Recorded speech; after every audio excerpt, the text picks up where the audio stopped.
What's up guys, Sean here again. I'm hoping that this video actually works because the last couple I've tried to put up on LinkedIn, don't know what's going on, but they haven't seemed to work, so we're having a go with this way.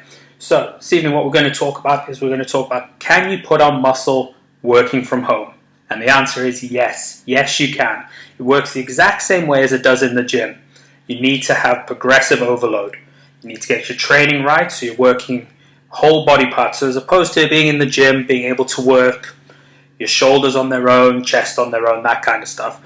Easier way when working from home is to group everything together. So work your upper body, work your lower body. Make sure you gain those rest days in between each one to allow for the muscle adaptations.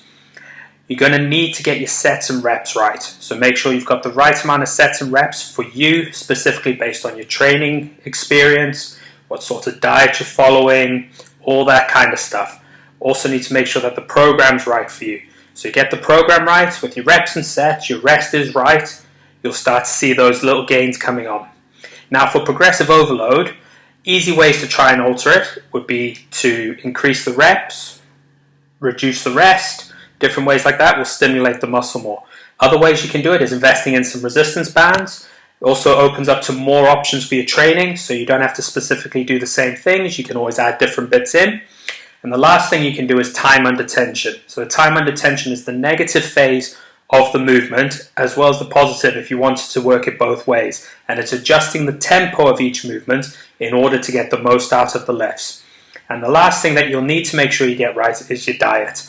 Are you getting enough protein? Are you getting enough carbs? Are you getting enough fats? But are you doing it enough to accommodate less activity potentially with being stuck inside? So just to recap, yes, you can gain muscle whilst training at home, but you need to make sure the program's right. You need to add that progressive overload in, whether that's resistance bands, time under tension work, or altering your reps, sets, and rest.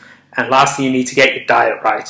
Make sure your macros are spot on for gaining mass, but also accommodate maybe a bit less of your everyday movements because you're not walking around at work or you're not able to go out on the weekends, that kind of stuff. So make sure those three things are hit spot on and you'll see yourself gaining muscle whilst training at home. Cheers guys.